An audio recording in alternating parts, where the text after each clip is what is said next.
कई लोग प्रश्न करते हैं, आप लोग कहते हैं कि राधा राधा नाम जपा करो, राधा राधा नाम लिया करो। कई बार लोग ऐसे भी आ जाते हैं कि वो ये कहते हैं ये राधा कौन है, ये लोगों ने अपने आप बना लिया है। राधा का विषय क्या है? राधा, अगर राधा तत्व होता तो भागवत में आना चाहिए ना राधा नाम।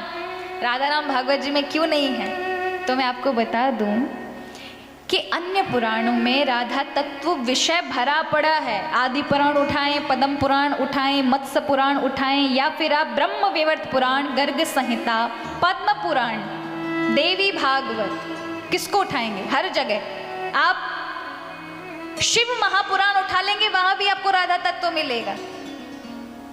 ऐसा कहीं पुराण नहीं। भागवत में क्यों नहीं, उसका कारण है। भागवत को कहने वाले श्री सुखदेव जी महाराज की गुरु हैं श्री राधा रानी। कौशिकी संहिता में इसकी कथा मिलती है कि श्री राधा रानी के सुख थे तोता, राधा रानी की लीलाओं को भगवान को सुनाते थे, भगवान की लीला राधा रानी को सुनाते थे। इनका यही काम था। तो स्वयं किशोरी जी ने इनको सुंदर सुंदर प्रेम करके समग्र शास्त्रों का ज्ञाता बना दिया था। तो यही भगवान की लीलाओं का प्रचार प्रसार करने के लिए शुक अवतार में इन्होंने शुकदेव मुनि के रूप में अवतरण लिया था, भगवान की द्वापर युग की लीलाओं का बखान कर सके। तो यहाँ परीक्षित इनको प्रथम श्रोता मिले, क्योंकि उनकी बराबरी के श्रोता केवल परीक्षित ही थे उस समय द्वापर युग में, और भगवान ने केवल सुखदेव जी को कथा परीक्षित को श्रवण कराने के लिए ही भेजा था। सुखदेव जी बैठे थे, पर परीक्षित के पास मात्र 7 दिन थे। कितने दिन थे? महज 7 दिन में उसे भगवत चरणों के नहीं, भगवान की गोदी में बिठाना था। उन्होंने बड़े ध्यान से रह करके राधा रानी का नाम नहीं लिया, क्योंकि वो जब राधा रानी का नाम ले लेते थे उन्हें 6 मासी समाधि लग जाती थी, 6 महीने की समाधि, और वो जो समाधि में डूब जाएं तो फिर बाहर नहीं निकलते थे 6 महीने में। उन्होंने सोचा कि राजा को 7 दिन में भगवत शरणागति प्रदान करनी है, इसको परम पद की प्राप्ति करानी है, इसलिए मुझे बड़े ध्यान से अपने गुरु का नाम नहीं लेना। इसलिए बड़े ध्यान पूर्वक उन्होंने इंगित किया है, संकेत किया है, नाम नहीं लिया। जब ठाकुर जी राधा रानी को लेकर चले जाते हैं उस गोपिकाओं के रास में से, तो यहाँ इशारा किया है अनया राधितो नूनम भगवान हरिरीश्वरा। एक ऐसी सखी को जो भगवान के आराधना में लगी रहती है, उस सखी को, उस प्रिय सखी को प्रभु इन सभी गोपिकाओं के बीच में से ले गए हैं। एक विशेष सखी को, वो विशेष सखी कोई और नहीं, किशोरी जी महाराज। और उसका कारण है कि भागवत में राधा रानी का नाम इसलिए नहीं लिया गया, लेकिन देखा जाए तो कई जगह श्री सुखदेव जी महाराज ने गुप्त रूप से श्री किशोरी जी का नाम लिया है। यहाँ अब आते हैं कि राधा रानी कौन है। हमको ये जानकर ये कहना भी, राधा के तत्व को कोई नहीं कह सकता, मेरी वाणी भी सक्षम नहीं है। जो ब्रह्मा आदि भी श्री किशोरी जी के बखान करने में भी उनका ज्ञान शून्य हो जाता है। किशोरी जी कृपा करें तो ही कोई उनके विषय में बता सकता है।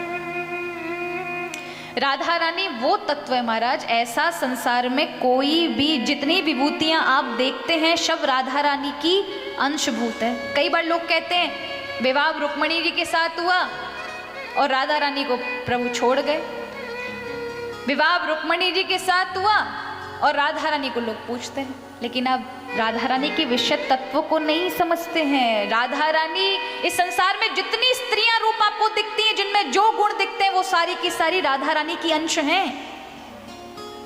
शास्त्र कहते हैं, बताते हैं, आज्ञा देते हैं, यथा तुम राधिका देवी गोलोके गोकुले तथा वैकुंठे च महालक्ष्मी, वैकुंठ में आप महालक्ष्मी स्वरूप हैं, भवती च सरस्वती भवती मर्य लक्ष्मीश्च क्षीरोदशायिनी म्रिया धर्मपुत्र वधुस्तुम च शांतिश्च च द्वारावत्या महालक्ष्मीर्भवती रुक्मणी सती। ये राधा रानी का ही अंश मात्र है रुक्मणी जी।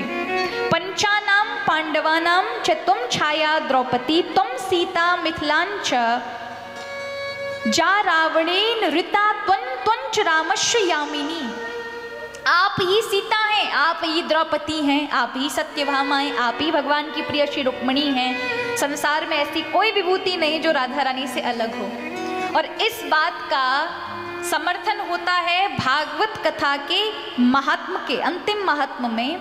जब भगवान स्वधाम गोलोक को गए तो भगवान की जो पत्नियां थी 16,100, क्योंकि भगवान की पट्ट महिषी तो भगवान के साथ ही गोलोक धाम चली गई थी। और यहाँ भगवान ने जब स्वधाम गमन किया उससे पूर्व जब ब्रज में आए तो नंद आदि समस्त गोप गोपियों को भगवान ने पहले गोलोक धाम भेज दिया था। ऐसा पद्म पुराण में वर्णन आता है, ब्रह्म वैवर्त पुराण में, गर्ग संहिता में वर्णन आता है। भगवान ने सबसे पहले उनको भेज दिया। लेकिन भगवान की 16,100 वो मनुष्य थी, उनकी मुक्ति वो भगवान के साथ नहीं गई, तो वो ब्रज में आ गई भगवान के प्रपोत्र के साथ। तो यहाँ उन्होंने देखा कि वह बड़ी व्याकुल भगवान के विरह में व्याकुल रहती थी, पर उन्होंने देखा कि यमुना महारानी सुंदर श्रृंगार करके गाती बजाती रहती हैं। तो उन्होंने एक दिन पूछा कि जितना प्रिय हमारे भगवान कृष्ण हैं, हमारे प्रियतम, उतना ही आपके प्रिय हैं। उनके जाने के, उनके गोलोक धाम जाने के बाद हमें महान दुख होता और आप ऐसे मुस्कुराती हैं, ऐसे गाती हैं जैसे आपको कोई कष्ट नहीं है। उन्होंने कहा भगवान तो मुझसे कभी दूर हुए ही नहीं है, आज भी भगवान मेरे साथ नित्य लीला में यहाँ विहार करते हैं इस ब्रज धरा पर, इस ब्रज वसुंधरा पर। रानियों ने कहा हमें क्यों नहीं दिखाई पड़ते? उन्होंने कहा तुमने अपने स्वरूप को नहीं पहचाना है, तुम सभी राधा अंश हो। यदि तुम अपने स्वरूप को पहचानोगी तो तुम्हें भी भगवान की नित्य लीलाओं में प्रवेश मिल जाएगा, तुम्हें भी भगवान चारों ओर दिखाई देंगे, लीला करते हो तुम भी सम्मिलित हो जाओगे। तो कहा कैसे मिलेंगे? तो कहा उद्धव जी के द्वारा भागवत श्रवण करो। और उद्धव जी आए, भागवत श्रवण कराया, तो फिर सभी अपने तत्व को पहचान पाई, तो सभी फिर भगवान की नित्य लीला में प्रवेश कर गए। उन्हें चारों ओर भगवान दिखाई देने लगे, क्योंकि अपना अंश, राधा अंश को उन्होंने ग्रहण कर लिया, राधा तत्व को जान लिया। तो श्री किशोरी जी का बड़ा महत्व है महाराज। सबकी आधार हैं श्री राधा रानी, सबकी आधार। कहते हैं हर एक चीज का आधार है। इस पृथ्वी का आधार शेष है, शेष का आधार अनंतशायी स्वयं नारायण है, नारायण के आधार कौन है? श्री राधा। इसलिए जब हम आधार आधार आधार बोलते हैं ना तो राधा राधा निकलेगा। आधार आधार आधार आधार आधार आधार आधार आधार आधार राधा ही निकलेगा, क्योंकि सबकी आधार एकमात्र श्री किशोरी जी हैं। कई लोग कहते किशोरी जी का ब्याह नहीं हुआ भगवान के साथ। अरे महाराज वो दिव्य दंपत्ति हैं। कौन है? दिव्य दंपत्ति। गोलोक धाम में रात दिन ठाकुर जी के संग श्री किशोरी जी तो विराजमान रहती हैं। प्रभु की लीला में सहयोग करने के लिए किशोरी जी का द्वापर युग में अवतरण हुआ था।